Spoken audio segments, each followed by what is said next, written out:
Salut, comment ça va? Welcome back everybody to the CF Montreal career mode. We have taken the French-Canadian side from the MLS, we have put them into the French League, and things are going quite well for us so far in this second full season in Ligue 1. We got promoted in League 1 from League 2, and now we are not only amongst the big boys in Ligue 1, but we are also in the Champions League. And the first game we played today was against a team that also got promoted with us, and that is Paris FC. Alvin Sanchez scoring a really good goal here to open up proceedings. A left-footed strike blasted past the keeper, and that was an early goal to give us a 1-0 lead against the team from the French capital. But of course, we couldn't keep on to the lead for long. Feel like this is happening quite a lot as of late. Gorey there with a really good finish, to be fair. Absolutely does Kevin Owens. Smacks it in. Sometimes you just have to hold up your hands and say, that was a really good goal. And I think, to be fair to the opposition, that was a deadly strike. Thibaut Summers then, he was in for the injured Antunes. Antunes had a bruised elbow, which apparently kept him out of this game.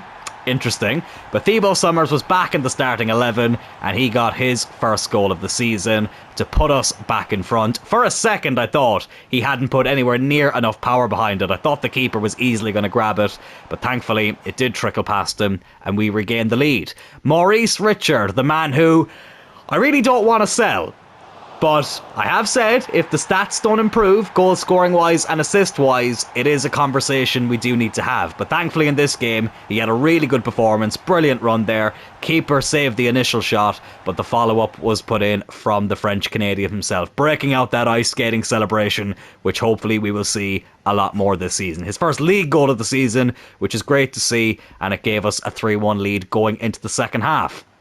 Esteban Lepal then, it's very rare we go a game without him getting a goal, and he put us 4-1 up right before we actually took him off to bring on Tosin. I felt like I hadn't played him enough this season, so when we had a comfortable lead, I thought it was time to bring him on, especially after Lepal got his customary goal. Brilliant work there though by George St. Pierre.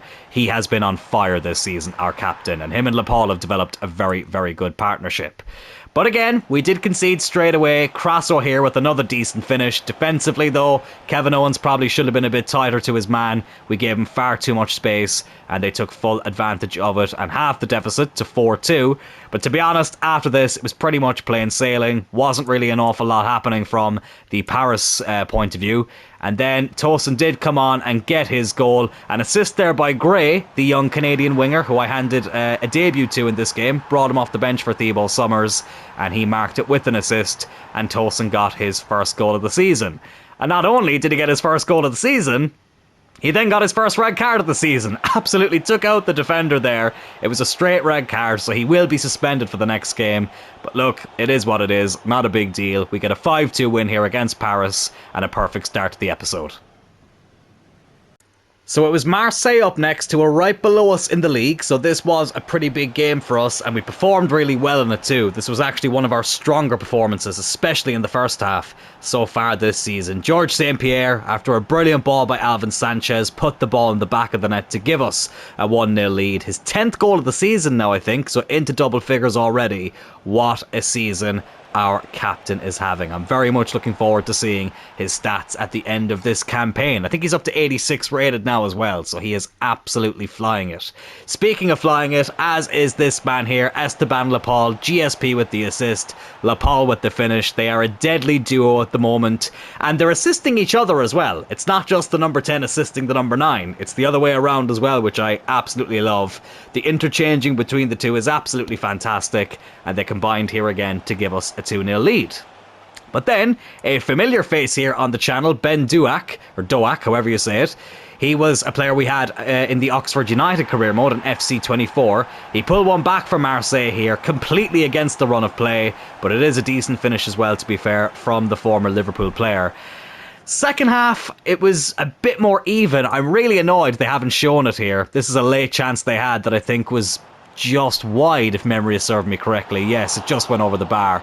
But Sami Zayn made a brilliant save in the last minute. I don't know why they haven't included it in the highlights. It's really, really frustrating. That was actually closer than I thought when it initially happened. That's the first time I've seen the proper replay of it. So they came very close to equalising there, but they also nearly equalised in the last minute. But Sami Zayn, yet again, making a crucial save at the very end of the game.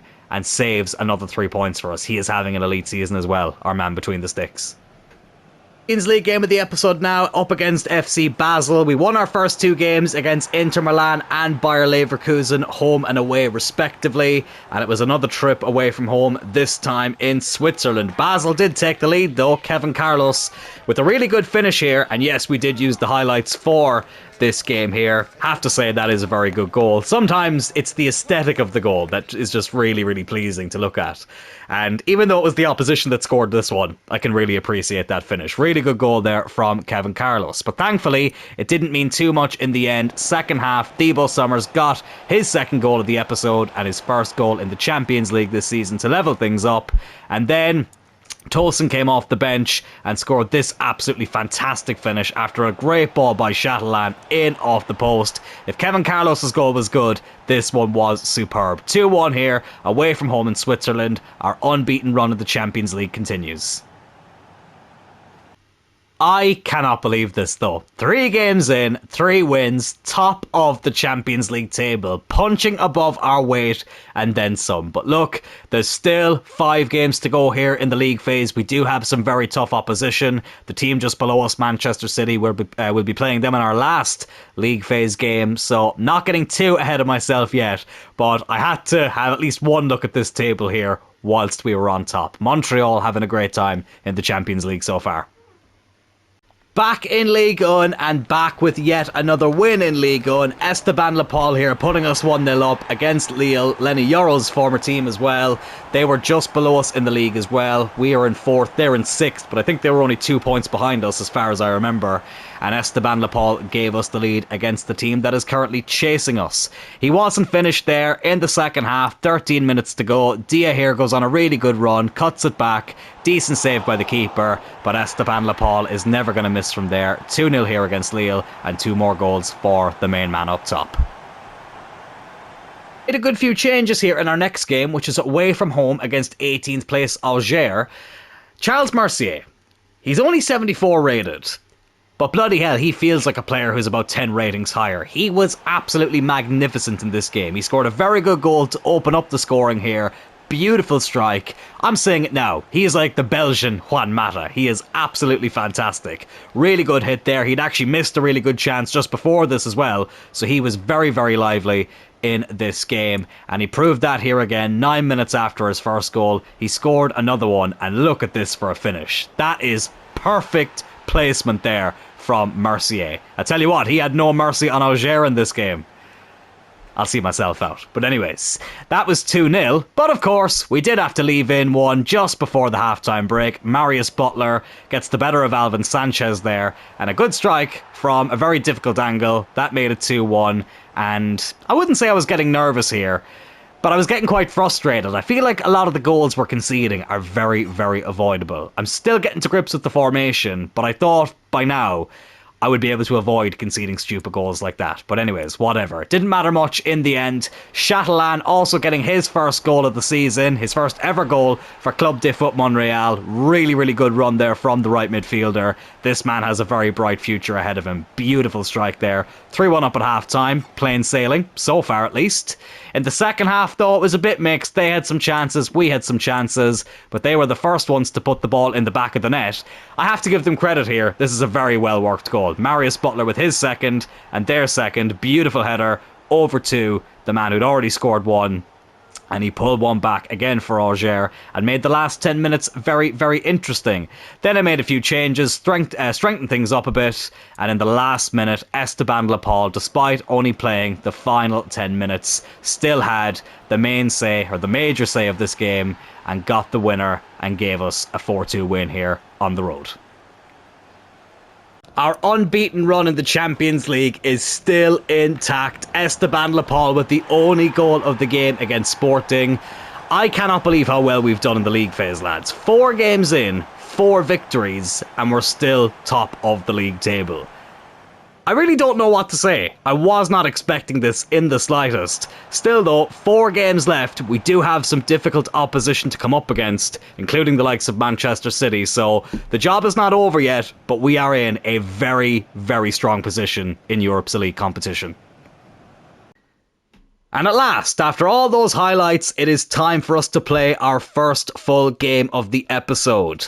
Monaco at home. The two teams not from France itself are going to be playing each other here in a very interesting game. As you can see there, we've both played 10 games each. We are on 24 points, they are on 22, and depending on PSG's result against Lille, we could go top of the league with victory here, and actually so could Monaco with their goal difference if they were to beat us by a couple of goals. So I feel like this is probably the most appropriate game to kick things off here in terms of a full game of the episode. So without further ado, let's travel over to the Olympic Stadium and take on AS Monaco.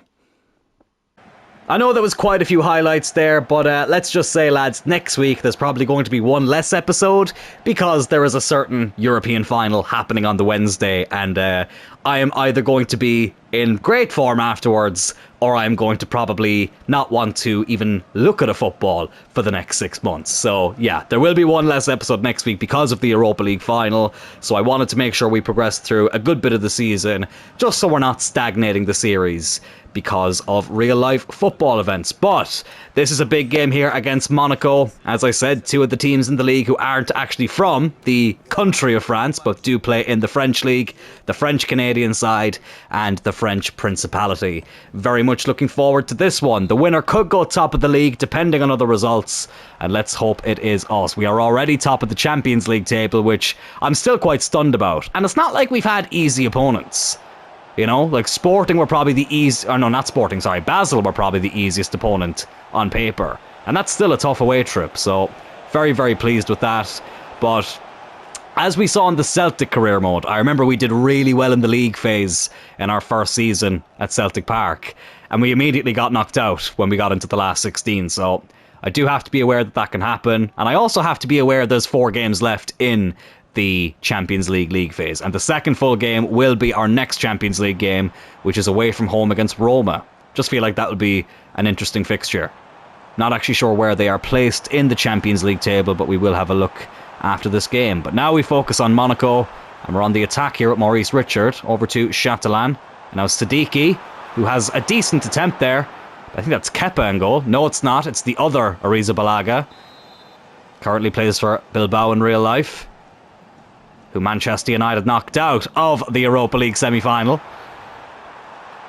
I'm not going to lie though, lads, I am shitting it for that Europa League final. I really am. For a lot of reasons that I will explain here in a second. Chatelan's going to have a strike, and it's a terrible one.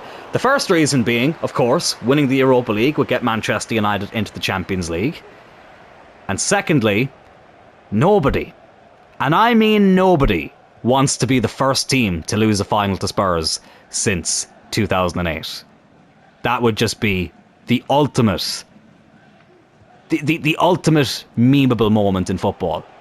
And listen, Tottenham were the first team to ever win the old UEFA Cup. Well, I mean, it's still called the UEFA Cup. The trophy itself is still the UEFA Cup, but the competition has been changed to the Europa League. So they do have history winning this tournament. They've won it twice, actually. But they have not won any silverware since 2008. We actually beat them in the League Cup final in 2009 on penalties. It was just after my 11th birthday. I remember it well. And they've lost a few finals since then, including the Champions League final in 2019, a final that I wish they won for obvious reasons. So yeah, very, very nervous about it. But here's George St. Pierre. Oh, you know what? Let's not focus on the negativity of losing a final that hasn't even been played yet in real life. Let's focus on the positives here in the Montreal career mode. George St. Pierre, the man who apparently can teleport through scoreboards, easy for me to say. Apparently the rest of the team can do it as well. But he's given us the lead here against Monaco. I was worried about this man in League 2. His stats were not that great. But since getting promoted, he has just completely transformed his form. He's been absolutely fantastic. I really wish Maurice Richard could do the same. But GSP has been absolutely fantastic. Captain fantastic. Captain magnifique. I think that's 12 goals now for the season. But the most important thing is that it's 1-0 here against Monaco inside 25 minutes. I did say that the main goal for this season was just to keep qualifying for Europe. Even if that was the Europa League. I had to be realistic that we were maybe a year ahead of schedule, as Monaco shoot wide there. But I feel like we could challenge for the title as well. I really do feel like we could challenge for the title. The interesting thing as well about this season is that we are playing PSG twice. Oh, God. Oh, what a save by Sami Zayn. Bloody hell. What the hell was I doing there? Dilly-dallying around the back. And it very nearly cost us there. But to finish what I was saying earlier, we're playing PSG twice in January. So both of our league games against PSG are within like 2 weeks of each other, which is going to be pretty interesting. Hopefully we can get maximum points against them, but that would be a lot easier said than done. There's Jose Gaya, former Cloyne United player. And let's just say, lads, in the next FIFA, it might be time to get creative again. Very much looking forward to sharing my FC26 plans with you guys. It's coming around a lot quicker than... It's closer than you think, FC26. It really is. Like, September will be here before you know it. It really is only around the corner. And I've been doing a lot of preparation in the background, preparing my 3 series. I'm so excited for them, lads. I've really enjoyed all 3 series we've done this year. Celtic, Manchester United, and now Montreal. And next season, it's going to be 3 very, very good series as well. I can guarantee you that. So if you have enjoyed the 3 series here, or if you've just stumbled upon this one, you're enjoying it, please do hit the like button. And as I always say at the end of the video, consider subscribing to the channel. That's a good ball there by Paul. Maurice Richard. Oh, get in there. He's slowly starting to get those numbers up, goal scoring wise and assist wise. He's got a very important goal for us here, doubling our advantage against Monaco. Perfect time to score as well, right on the stroke of half time. And we could be taking a giant step towards the top of the table. Montreal 2, Monaco 0. Let's see if we can keep this momentum up in the second half. We get things going here in the second half. Very happy with that first 45 minutes. I think this squad, though, is really starting to come together as a unit. I kind of felt last season at times it did feel like, I won't say 11 individuals just kind of, you know, thrown into a team, but it didn't really feel like there was a good unity there. Whereas this season, it feels more like a proper team. And obviously we've added some quality, especially in the back line. But even this guy here, Chatelain, he has been absolutely fantastic. And to be honest with you, I think I said this at the start of the season, I wasn't actually planning on calling him back from his loan. I actually thought he was going to stay at Udinese for another season, but we didn't exactly have the money to invest in another winger, so decided to call him back. But I think that's actually ended up being a good decision. He's been really, really good since we kicked off Season 3. But here's GSP. Oh, runs into danger there. This is my first time as well properly experiencing the French League. I have enjoyed it. I definitely do feel like some of the teams, the lower teams, are weaker than some of the lower teams in the likes of the Premier League, La Liga, Serie A, even the Bundesliga. That's one thing I have kind of noticed about the French League. Now, we have lost the odd game here and there, but despite the fact we haven't spent a shit ton of money, and our squad is decent, but there's still a lot of room to improve. We qualified for the Champions League in our first full season in Ligue 1, and now in the second season we're in a bit of a title race. Maybe that just says more about FC25, but I can definitely see why there are criticisms of the French League in the game. I know there's criticisms in real life as well, but definitely in the game, some of the teams lower down the table are significantly weaker than teams in similar positions in other leagues, shall we say. But still, Monaco are not one of those teams, so I'm very happy with this result. This second half has flown by the way. 20 minutes to go already. Not really been a lot happening here in the second 45. It's actually been quite boring, to be honest. Oh, but Adley could be about to spice things up here. Plays it in. What a save by Sami Zayn. This man has been absolutely unbelievable in between the sticks. He really has. I got a mini heart attack there. I thought my mic was muted. Bloody hell, the amount of times that's happened recently is quite concerning. They've made a change, though. I feel like I might need to make a change as well. Lenny Yoro, who has just gotten injured as well for Manchester United in real life. The West Ham game was only a few hours ago at the time of recording. Bloody hell, lads. He is going to be such a big loss for the Euro. I need to stop talking about the Europa League final. I need to stop talking about it. Let me just move on. We'll move Josef over to that side. We'll take off Lenny Yara. I'm going to bring on Diabate. Haven't actually played him yet. He's got a bit more sharpness. Well, he's got a lot more sharpness than Dia. So we'll bring him on. I'm also going to take off Siddiqui. Let's play GSP a little bit more behind. And I'll bring on Mercier as well. Swap him and Richard around. Just to freshen things up a little bit. Want to get Mercier a lot more involved too. He's been really good anytime we've used him. So let's see if he can have a bit of an impact here for the final 18 minutes or so. Marcus Rashford whipping in that ball. Nearly forgot that he was at Monaco in this save. Excuse me. Here he is again on the ball, Marcus Rashford.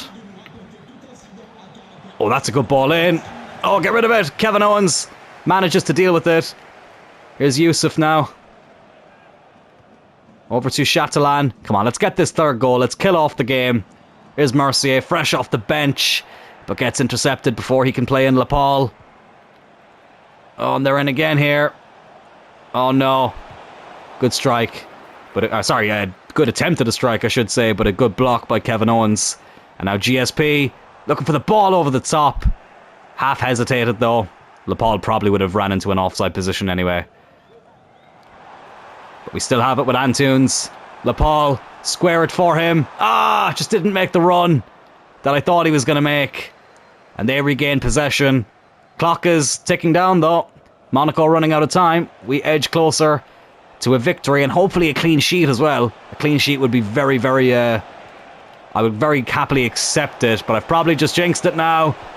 No, I haven't. Sami Zayn with another brilliant save. Honestly, I would happily just keep it at 2-0 if it meant we got the clean sheet. But with that said, I'm still going to try and get a third. GSP into Lapal. Over to Mercier.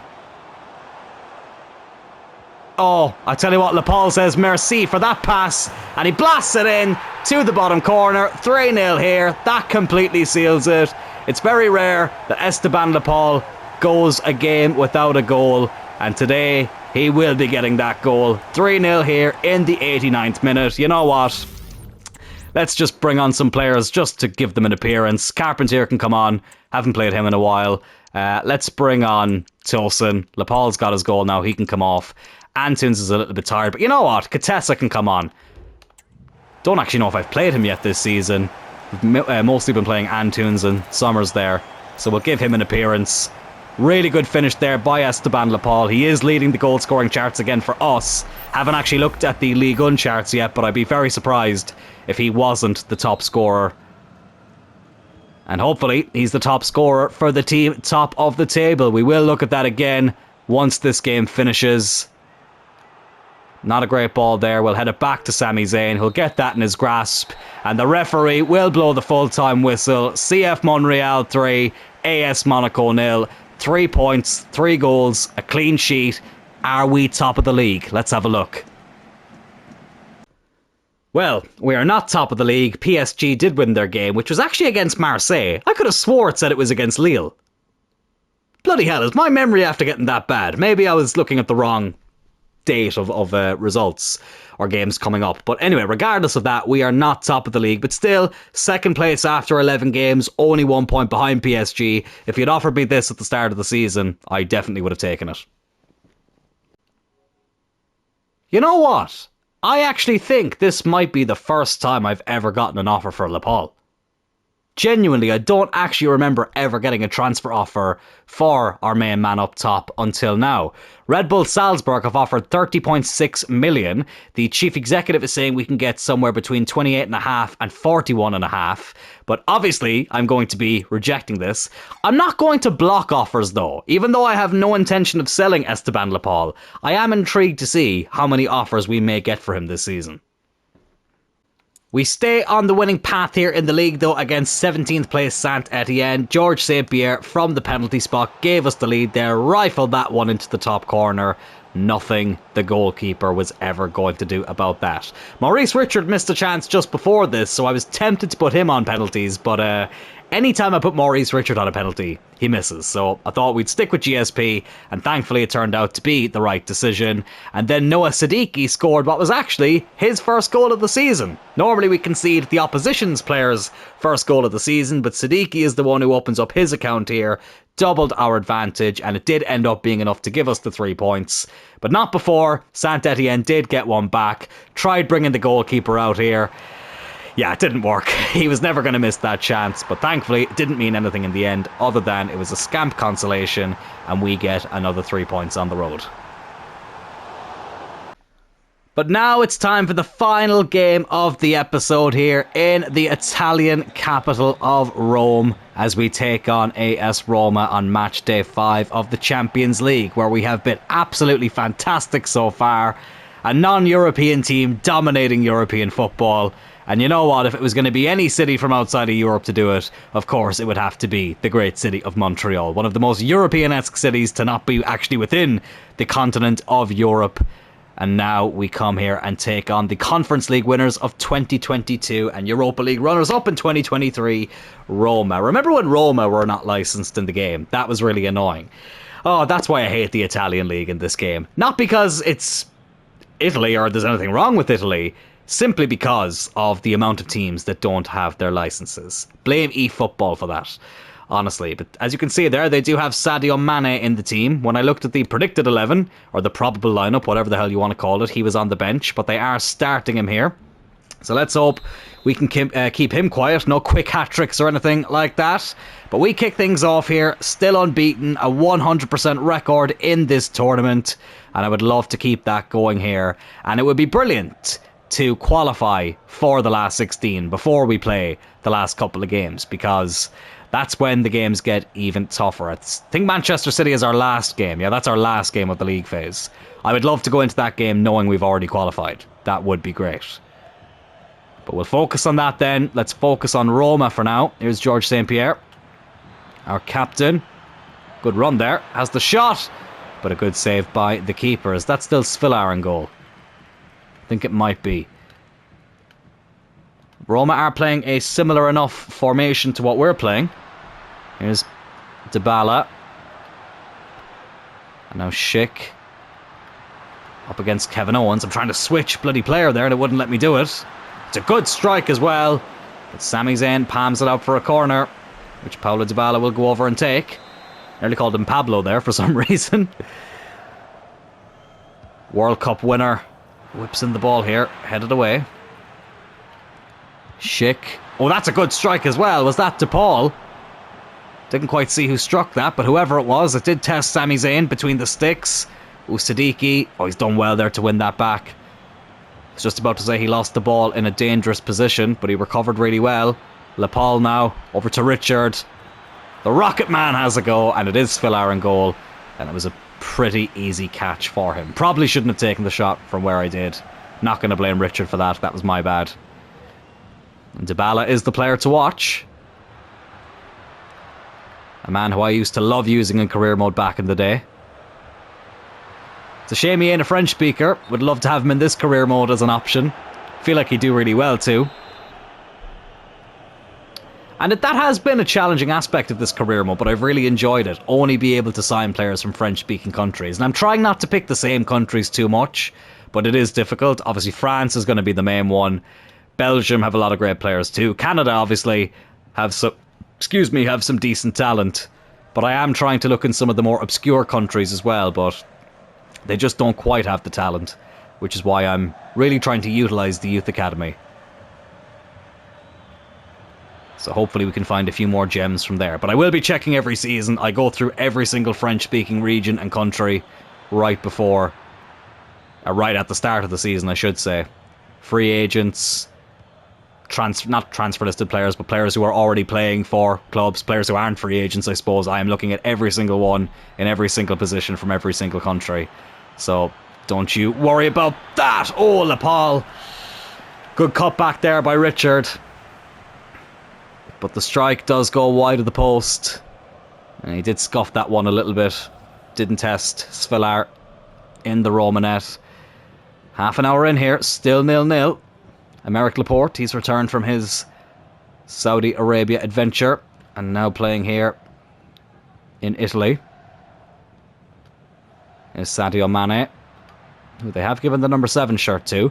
Which, you know what, fair play, because I find a lot of the time when players sign for clubs in career mode. Actually, let me hold that thought for a second. Dybala with the strike, good save by Sami Zayn.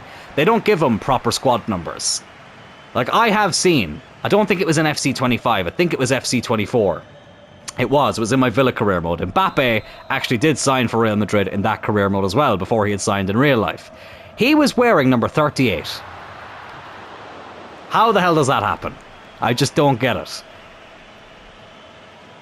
Now, I do like, for example here, Kevin Owens. We've given him the number 80 shirt. That was a purely random number that I gave him. But, I don't know, I just sometimes a number just suits a certain player. So that's why I've never changed it.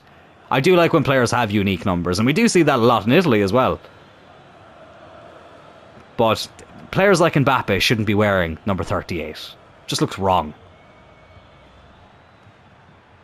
But anyways, here's Maurice Richard, our number 9. Oh, it's a good run here. Oh, tried to be unselfish and square it. Probably should have just had the shot. As we approach the halftime break, here's Chatelain now. Hasn't really been involved in the game, but he's going on a good run here. Here's GSP. Ball over the top. Lepal hit that first time. Oh! It's a good strike. It's a good save. And we will get a corner. Such a golden opportunity to go 1-0 up. A Van Persie-esque finish that would have been, had the keeper not been able to keep it out. I'm going to take this corner short. For obvious reasons. Headers just don't exist in this game. Chatelain. Oh, he's done well. We get another corner. Siddiqui very nearly putting that one away. I'm going to take this corner short again. Is Sanchez. Kevin Owens. That's why he's a centre-back and not a striker. To be fair, though, that was on his weak foot. Not going to blame him too much.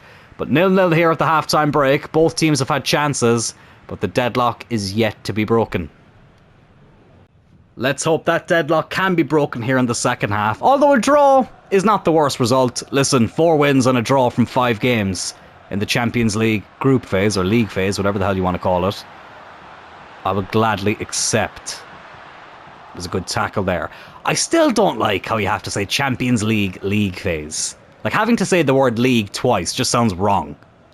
So I do end up calling it the group phase. I mean, sometimes I end up calling it the group stage. I still haven't gotten out of that habit.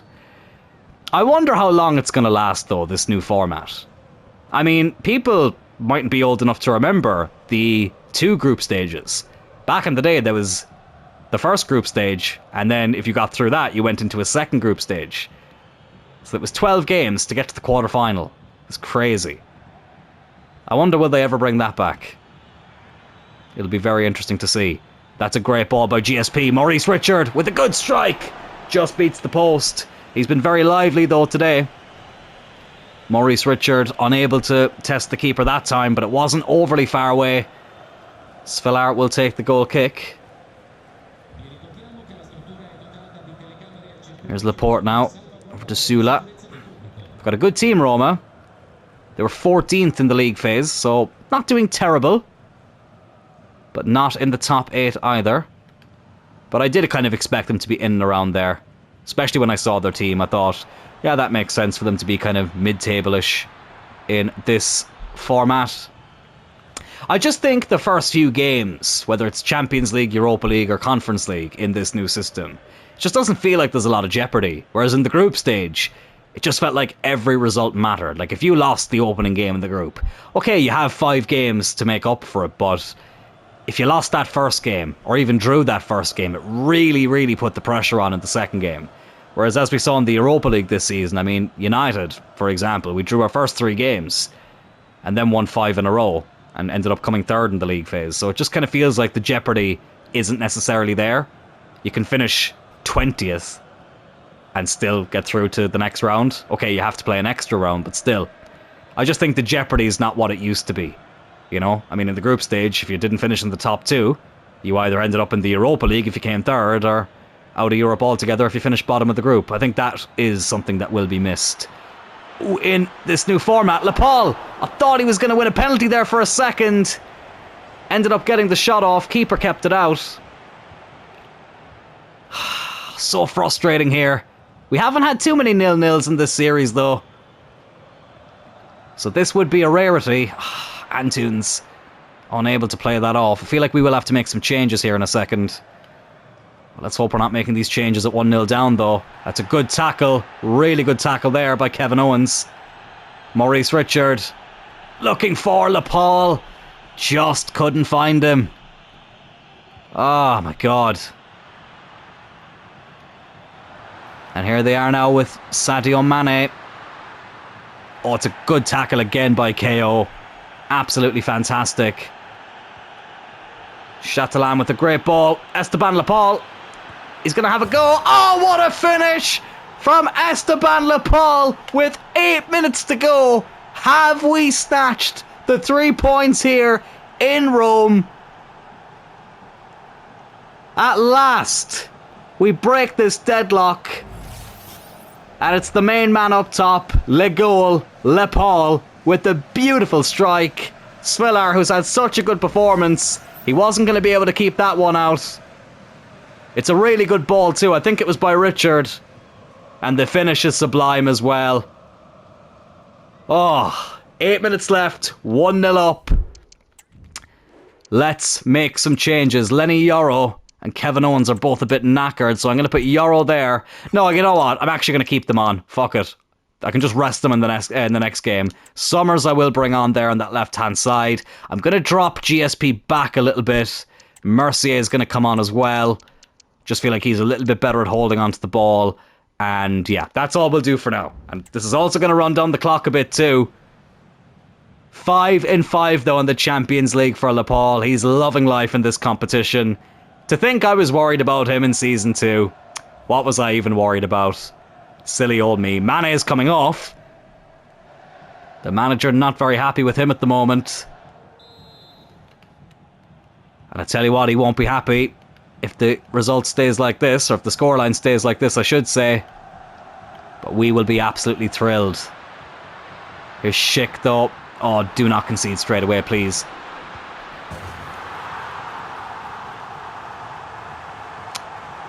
Well, from Lepal to Dipal. Oh, that's so annoying. That is so annoying. Ah, the NBA 2K part of this career mode has creeped in again. End-to-end stuff. Kevin Owens mistimes the tackle. DePaul, a lot of space there, a lot of time to compose himself and put it past Sami Zayn. And it looks like we might be dropping our first points in the Champions League this season just after it looked like we've snatched it. That is really, really frustrating. 3 minutes left. Can we go up the other end again and get a goal? Here's Lepal. Back to Siddiqui. Richard. Please, lad. Maurice Richard right at the keeper. Only 2 added minutes. Well, look, I said it before the game. A draw isn't the worst result. Let's bloody make sure they don't go and get another one. I gladly would have taken 4 wins and a draw at this stage before the start of the Champions League. I tell you what, if I was a Roma fan or a Roma player, I would be pissed at the referee blowing the whistle there. Never mind a Montreal screw job. That's a Roma screw job right there. For the first time this season, we don't win in the Champions League, but still, it's a draw on the road. A little bit frustrating to concede a late goal, but we're still unbeaten and we're still in a very good position. Let's have a look to see where we exactly are now in the league table, and let's see how close we are to qualifying automatically for the last 16 of the Champions League here in Season 3.